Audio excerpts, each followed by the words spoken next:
Когато кланът Учиха беше на ръба на бунт, Коноха беше изправена пред избора да запази мира си. Тежестта на това решение падна върху Итачи Учиха. Момче, което трябваше да избира между собствения си клан и селото, което обичаше. Това не е история за героизъм. Това е история за тежки избор на едно шиноби, което просто искаше да запази мира, дори с цената да бъде мразен от целия свят. Тачи Учиха израства в епоха, в която войната не е спомен, а ежедневие.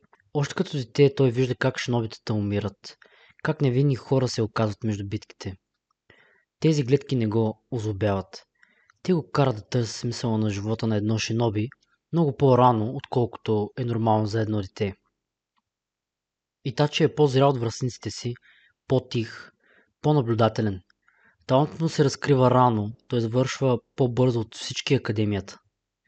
И се издига бързо в очите на Коноха и на клана Учиха. За тях Итачи не е просто дете. Той е надеждата на клана и едно младо и силно шиноби, което служи вярно на селото си. В живота на Итачи има човек, който му показва какво означава да бъдеш шиноби. Не чрез сила, а чрез отговорност. Това е Шисой Учиха. По-голям като възраст, по-голям и като опит. Един от най-силните представители на клана Учиха. Носител на Мангекю Шаринган. Но силата му не е това, което го отличава. Шисой разбира света такъв какъвто е. Суров, изпълнен с войни и непрекъснати конфликти. Той помага на Итачи още от ранна възраст да приеме тази реалност. Да разбере, че шинобитата не трябва да живеят за битките, а за това как да предотвратят конфликтите и войните. Итачи обича селото, обича клана си, а Шисой споделя същия път като него. Те са двама шинобита, които не търсят война, а търсещи мир. С годините напрежението между Коноха и клана Учиха започва да се задълбочава. Всичко започва след инцидента с деветоопашатата лисица. В нощта, когато Кюби е освободен и използван като оръжие, става ясно едно. Само човек с визуални способности може да контролира такава сила. Подозренията падат директно върху клана Учиха.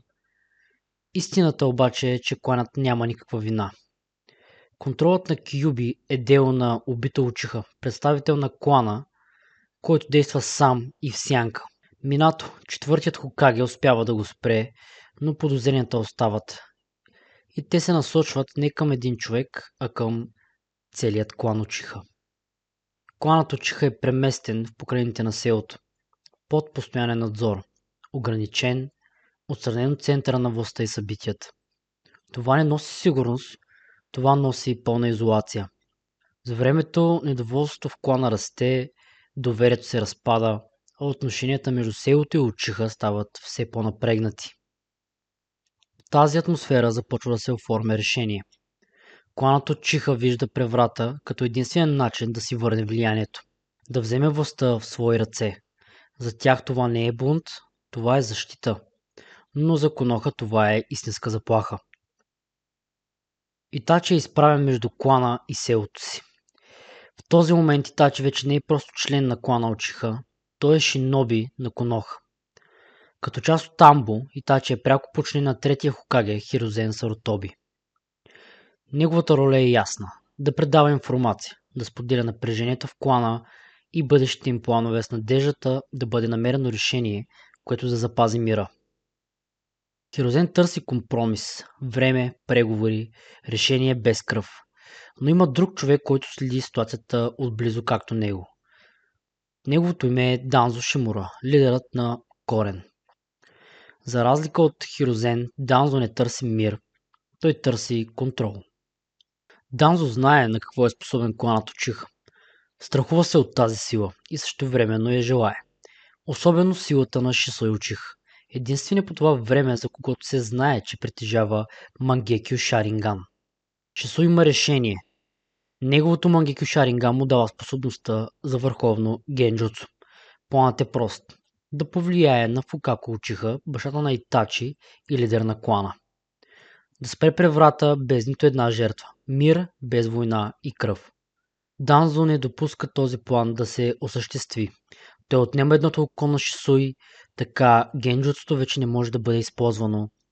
Мирният път приключва до тук. Последният избор на Шисуи. Осъзнавайки, че Данзо няма да спре, Шисуи се среща с Итачи. Той му дава другото си око и му поверява съдбата на селото и на клана Учиха. Малко след това Шисуи слага край на живота си, за да не бъде използван. Също така, за да не даде повод клана да бъде обвинен още веднъж. Смъртта на Шисуи пречупва Итачи. Той загубва най-добрият си приятел. И в този момент неговия Шаринган се променя.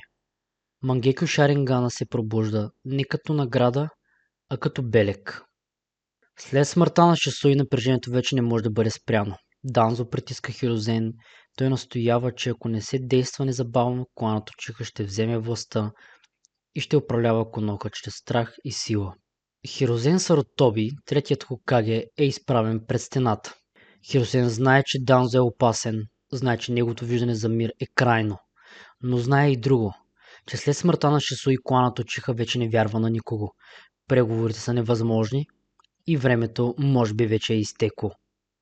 Данзо вече е видял на какво е способен Шисуи, сила, която може да постави всеки под генджуцу, дори Хокаге. Затова той отнема окото му, не заради селото, а заради контрол. Итачи е изправен пред най-тежкия избор. Всичко това се стовара върху Итачи. Той е поставен пред избор, който не би трябвало да бъде даван на нито едно шиноби. Кланът му или селото. Честта или идеалите на клана Учиха. Или мирът на Коноха. Заповедта трябва да бъде дадена. Хирозен му възлага мисия, която е непосилна и брутална. Да унищожи собственият си клан. Защото превратът вече е неизбежен, а войната е въпрос на време. Кланът Учиха не знае истината. Те не знаят, че Шисуи и Итачи са се опитали да предотвратят преврата. Смъртта на Шисуи само затвърждава съмненията им и ги тласка още по-близо до бунта. Итачи знае какво означава тази мисия. Да убие приятелите си, семейството си, хората, с които е израснал и познавал. И въпреки това приема. В името на мира, който смята за безценен. Условието на Итачи. Итачи поставя едно условие. Саске да остане жив. По-малкият му брат. И истината никога да не бъде разкрита пред него. Итачи иска Саске да го намрази, да търси отмъщение, да стане силен и един ден да го убие. Така историята щеше да запомни Саске като отмъстител, а Итачи като предател на селото и клана. А Саске от беглец, герой, убил предателя на Коноха и клана Учиха. По-късно в историята, когато идва моментът Саске да се изправи срещу Итачи, истината е различна от това, което той вярва. Намеренията на по-големия му брат не са тези, които Саске очаква. Итачи не влиза в битка, за да победи. Той влиза в тази битка, за да загуби. Да падне от ръката на Саске. Братът, който търси отмъщение. Всяко негово действие не цели унищожението на Саске, а само да го провокира. Да види колко силен е станал малкият му брат през годините, в които е търсил сила при Орочимаро, за да може един ден да се изправи срещу него. Итачи е готов да понесе неговата омраза, неговият гняв, неговото желание за мъст, за унищожението на целия клан Учиха. Това е жесток сблъсък между двама кръвни братя, представители на легендарния клан Учиха. Итачи показва силата на Мангекю Шарингана, като използва Матерасо, неугасващите черни пламъци. От своя страна Саске използва забранена техника Кирин, замислена като финален унищожителен удар срещу него. Итачи разкрива и последното си оръжие – Сусано, върховният щит на Мангекю Шарингана. Саске е изтощен, без сили, притисан до стената. Той вярва, че това е краят. Итачи се приближава бавно, стъпка по стъпка. Саске мисли, че идва смъртоносният удар.